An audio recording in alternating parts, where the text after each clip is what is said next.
Today we are watching 10 of ONE FC's biggest KOs that have ever happened in the Muay Thai kickboxing fights. But not only are we going to watch them, I'm going to give you a quick 20-30 second breakdown of each knockdown, tell you why it happened and what you might be able to utilize in your own tactics to recreate these and get the same thing done in your fights.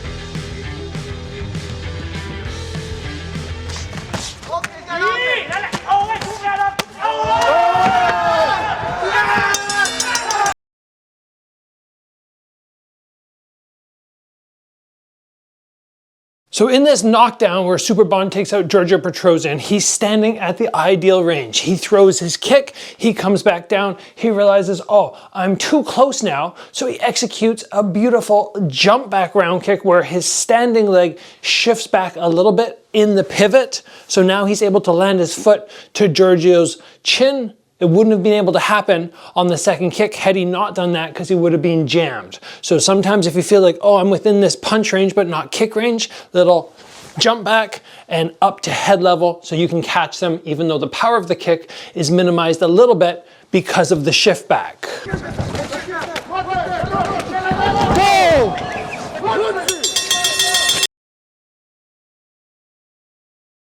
Right here we see a big knockdown from the hands. The reason I want to focus on this is because it's a common error that many people make.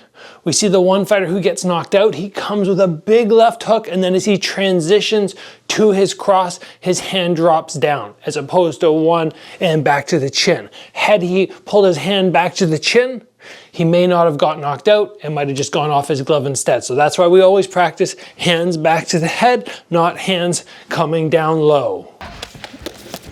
Up, down, 5.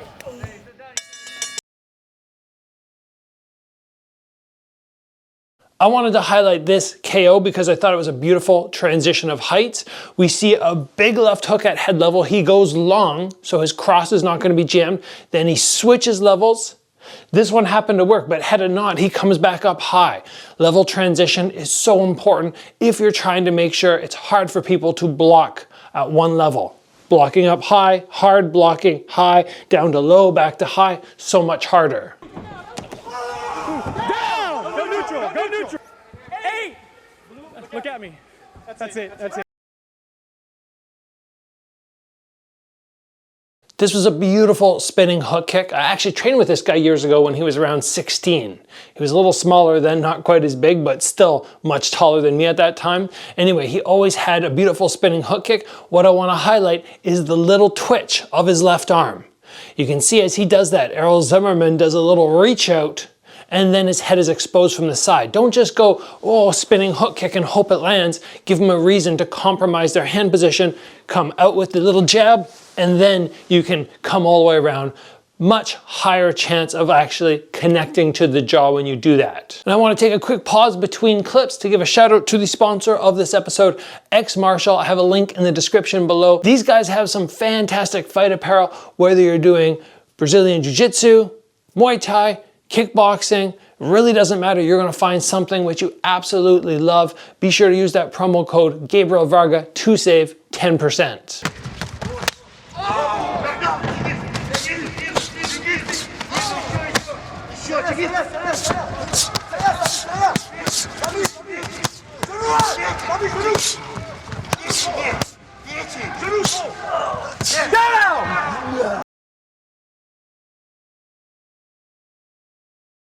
In this last clip, we saw Alazov get after, I think it's Sami Sana, and he goes after him for a long time. But the initial thing is what I want to focus on. He comes with a little combo and then cross to a left high kick, but the time between the cross to the left high kick is very short because he's not throwing the punch with lots of bad intention. It's just again to draw his opponent's hands out and create an opening to the side. So you can play around with that. It doesn't need to be hit, reset, round kick. Sometimes it can just be place the hand out and follow with the round kick right after.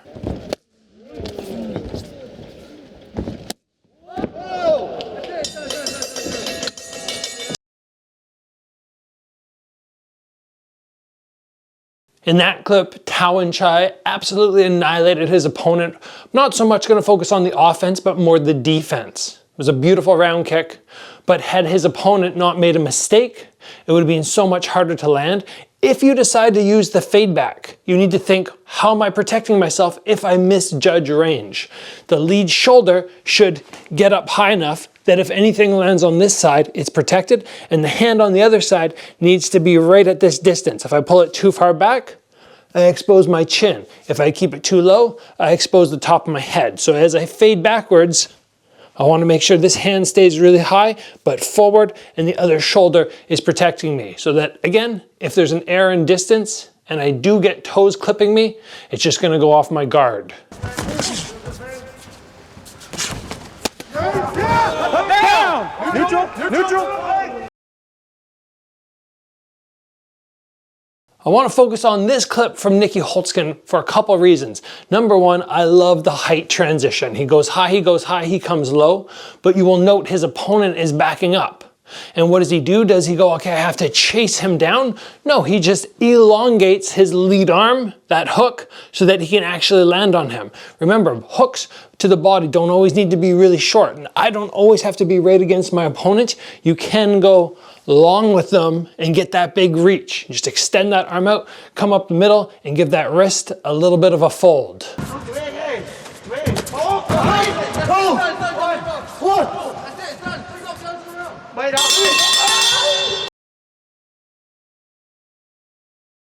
This is all about that southpaw versus orthodox angle. What we see here is the Thai fighter just does a little catch on the front kick. But now from here, he's going to be out of range for the punch, and if he decides to lean in, that front kick which he just caught might catch him. The guy could kick, get it caught, and then kick again. So what he does is he catches it, and then he takes that little angle, leaving the leg over here. He's cleared the leg, and now from there, he's free to throw that punch. Nice little thing that you can try, even if you're orthodox. You come from here, you catch the round kick, step off to the side, except now it'll be a left hook. Yes! Oh! Oh, good! Yes! Hands, hands, hands! Up! Hands! Hands!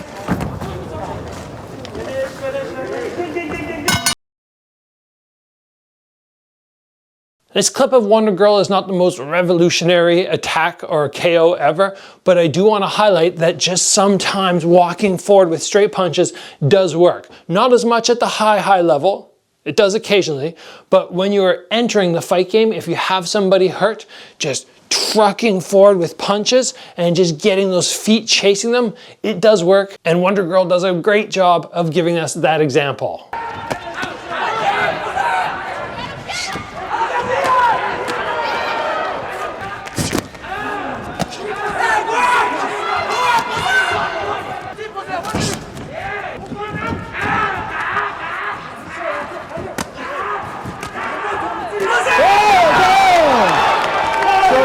Now,